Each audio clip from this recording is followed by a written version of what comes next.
Greetings, everyone. Hope all of you are having an absolutely fantastic day. We're back again with King Arthur, Knight's Tale. And this time I want to dive into, well, I actually don't know how to pronounce his name. We're going to go with Sir Tegyr. But I tried to Google his name and couldn't find anything. He's a really scarce bit character that Neocore Games has made in the story for. Don't kill me in the comments, all right? But Sir Tegyr has an amazing kit that I'm really looking forward to going over. You might notice that he's the first Vanguard that we've covered, and that's because I never use Vanguards in my Righteous Christian run. So I didn't really feel confident about talking about their abilities and how to use them on the battlefield. However, I made a point of using them in my Tyrant run, and now I feel much more confident about breaking down how you can use this character. For traits, he has loyal, which means he's going to get an additional 3 loyalty points when you recruit him. And he also has veteran, which means if you make him the master of arms at the training ground, he's going to grant every hero 7% mission XP after every mission they did not participate in. A great way to build up characters that you're not currently using. Okay, let's get into the abilities. So first up, he has Strike. It's going to deal 75% weapon damage to an adjacent enemy 2 times. So notice it works a little bit differently than the other characters who have the same ability. As far as upgrades, he's able to increase the weapon damage by 15%. He's able to cause bleeding against the enemies, and he gains 1 AP every time he kills an enemy with Strike. But what's the really important upgrade here is Poison Blade. This is going to cause you to poison every enemy that you strike. Poison enemies suffer 10% damage at the start of their turn, and they deal 20% less damage. Now, why is this important? Down over here, he has counterattack. The hero responds to every frontal attack received with a strike, which means every time he experiences being hit, he's going to cause this enemy to deal 20% less damage. That is huge. That is powerful. I definitely recommend you go ahead and pick up this combo ASAP. Next up, oh, and all the rest of the upgrades. He's going to be striking a lot, so you might as well go ahead and build this up.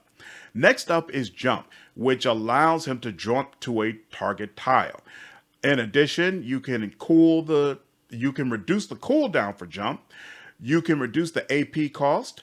You can have the hero gain movement AP after using Jump, and you can increase the range of the tiles available for Jump.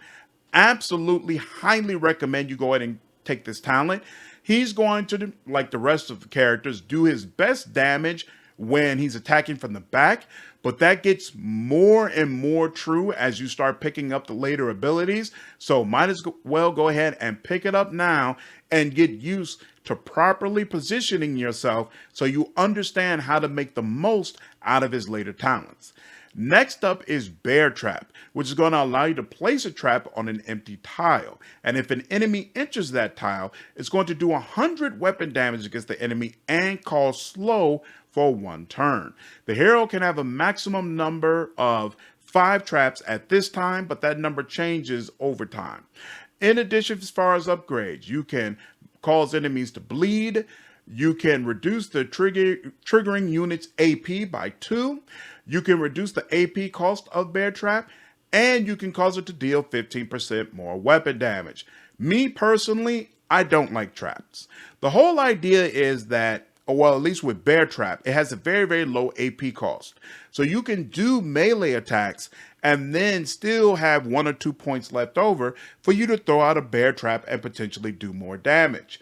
My issue with it is, I feel like to make the most out of it, you need to put it at a choke point or in a square that you really know enemies are going to go over. You can pick what direction an enemy wants to go. That's usually pretty obvious. But to nail it down to the exact square that you can use in order to have an enemy trigger a trap, it's rare when you're able to do that, because a lot of times you're outside. So they have the circumference of the forest to be able to work with. It's easier in those sections where you're inside a castle or some sort of place where you could just put it by a door and know that they're going to come through. But because it's so situational and it's hard to predict, where enemies are going to go, and it's easy to end up wasting AP laying down traps. I personally don't bother with it, but you, of course, can decide what works for your playstyle. Next up is Hide, which basically allows you to go invisible and then gain 50% surprise damage for your next attack, as long as you don't move more than 2 tiles once being revealed. So basically what happens is you'll be in a square that's far enough out of an enemy's vision where the game will allow you to go hidden. And then if an enemy walks towards you, as long as they're not within a certain distance, you'll still remain hidden. But once you're revealed, you still maintain this surprise damage. But if you move more than 2 squares, then you'll lose it. This includes jump. So if you jump 4 tiles, you'll lose the surprise damage. They consider that to be the same as if you're just straight up walking. But if you're able to only move 2 tiles after being revealed, then you'll maintain the surprise damage and do massive damage to the enemy. As far as upgrades, you can increase the amount of tiles you can walk before the surprise bonus damage is taken off. You can increase how much surprise damage you do. You can decrease the amount of tiles where enemies are able to detect you. So if an enemy could detect you within 3 tiles, now with this, they would need to be within 2 tiles of you to actually notice you being invisible. And then you can also gain movement AP when starting a turn hidden. I would say that all of this is great, and Hide definitely is fantastic. There's a lot of opportunities for you to go hidden and then absolutely blow up the competition. Next up is Scout. So Scout is going to increase your perception and give you an additional movement AP. And you have Scout available for every tile. So I would say you probably need around 3 perception. I didn't have more than 3, and I didn't feel like I was missing out on anything. I was detecting chests all the time, detecting the traps that were on the field, things of that nature. So I feel like 3 AP is enough. If you loot enough chests, enough perception hidden chests during the game will give you a potion that increases the character's perception by 2. So I would say you definitely want to pick this up, but by the time you're considering picking up the second version, you might have been able to unlock that potion, and you might decide you want to give it to him. So if you do, then I would say you don't need these other 2 upgrades. But if you don't, then you might need to go ahead and pick these up depending upon your gear, because sometimes gear will increase your perception as well. Next up is low profile. Enemies prioritize attacking any other unit if the hero is farther than 6 tiles away. Unfortunately, I would say you need to go ahead and pick this up because he is not going to be able to get the higher level armor or rather the heavier armor that champions and defenders have available to them. So he is not a guy that you can afford to get lit up. And this skill is going to help ensure that ranged enemies don't end up taking pot shots at him. All right, next up is throwing Dagger. It's a ranged attack that deals 100% weapon damage. So this can be fantastic if you decide to hide and you know you can't reach an enemy without blowing your surprise attack bonus.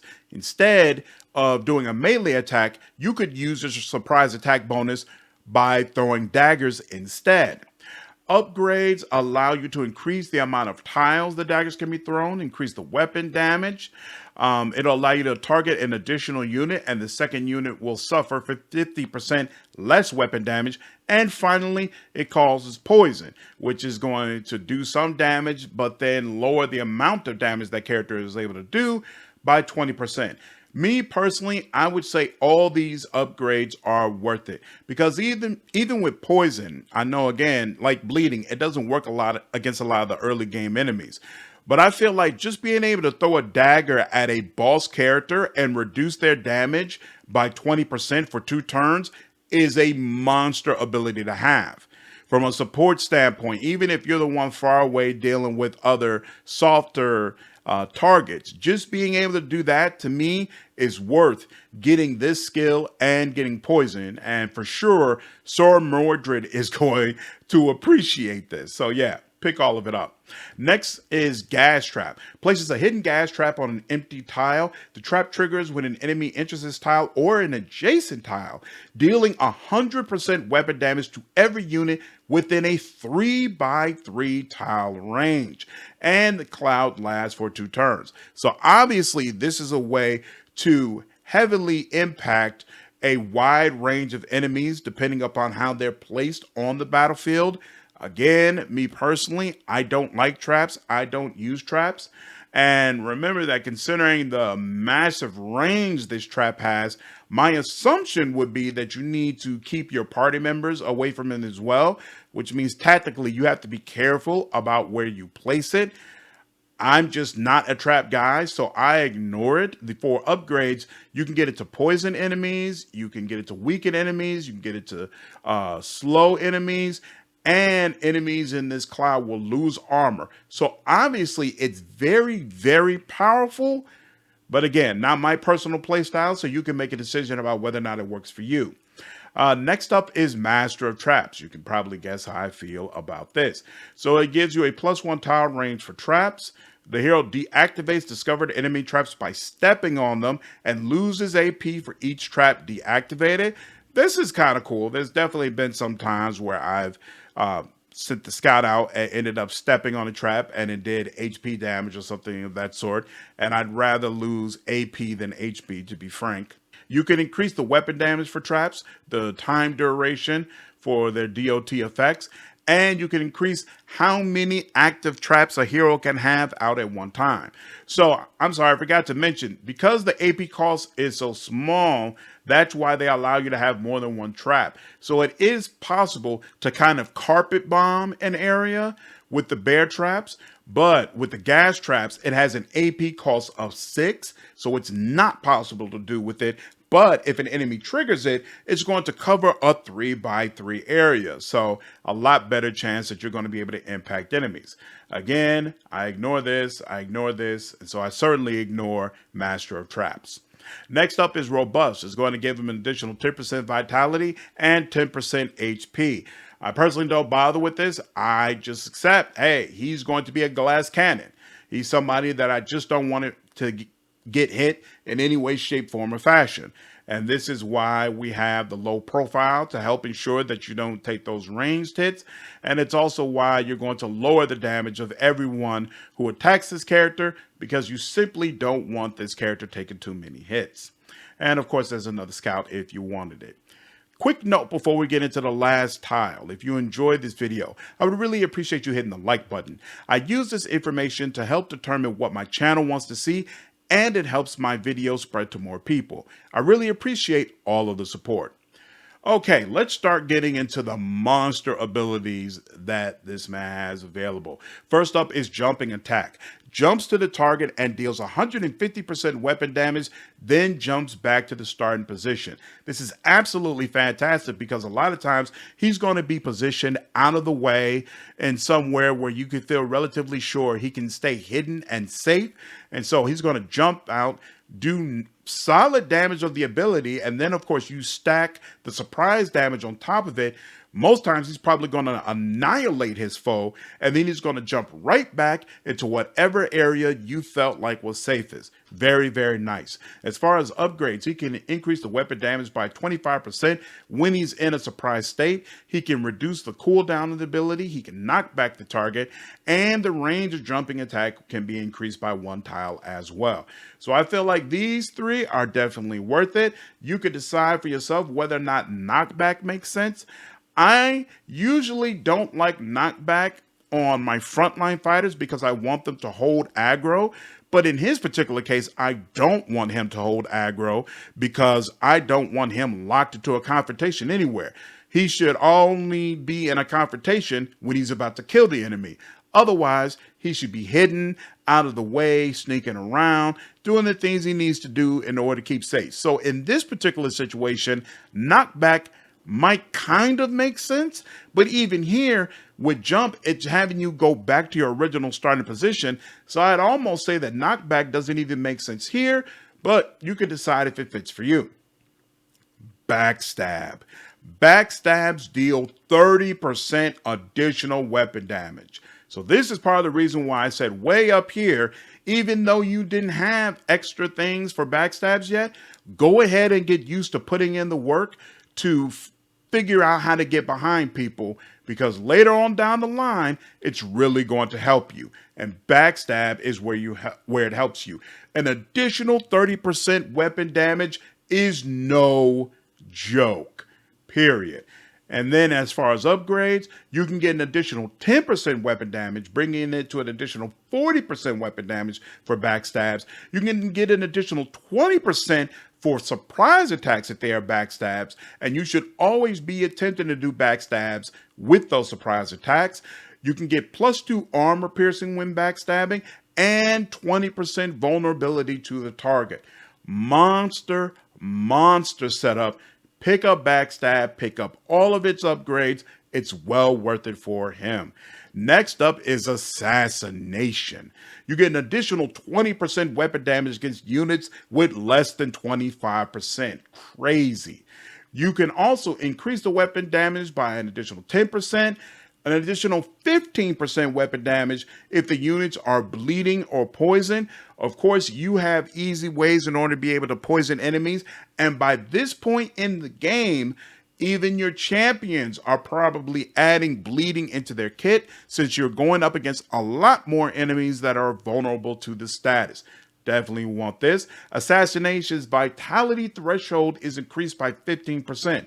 So these damage upgrades we talked about, now it's when the enemy has less than 40% of vitality, which is definitely a benchmark that should be simple for you to reach and easily give him a nice damage boost. And finally, hero's going to gain 1 AP when killing a unit on their turn. Simply, absolutely phenomenal. You want everything listed here. Like, the jumping attack is nice, don't get me wrong, but this stuff right here, it dwarfs that absolutely in importance. You want all of this together. Here's another incredible skill, quick-footed. The hero becomes immune to opportunity attacks. So this guy can watch you walking right past him, know in his heart he's about to get stabbed in his freaking spine, and there's nothing he can do about it. That is absolutely incredible. And when you combine it with the increase you get to backstabs, this is all just a powerful combination. We already talked about Scout. You can decide for yourself if you need more perception. And then we have Master Assassin. Hide AP cost is reduced by 1, and starting the game hidden grants you an additional AP, which essentially makes the AP cost for Hide completely free, as long as you are not discovered on your next turn. More great stuff. So all of this together just makes him an absolute assassin on the battlefield. Again, keep in mind, he's a bit of a glass cannon. So you can't really use him as an off tank the way you would a lot of the other melee characters, because he's just not going to be able to take the hits. But as long as you go into it understanding that, using other tanks or champions as the ones who really take that upfront damage and letting him skirt around the battlefield and stab people in the back, wow, this dude is going to do amazing things for you. And that's the video. Hope you all enjoyed this video. If you did, please leave me a like, share this content, and subscribe to the channel if you haven't already. I will see you all in the next video. Take care.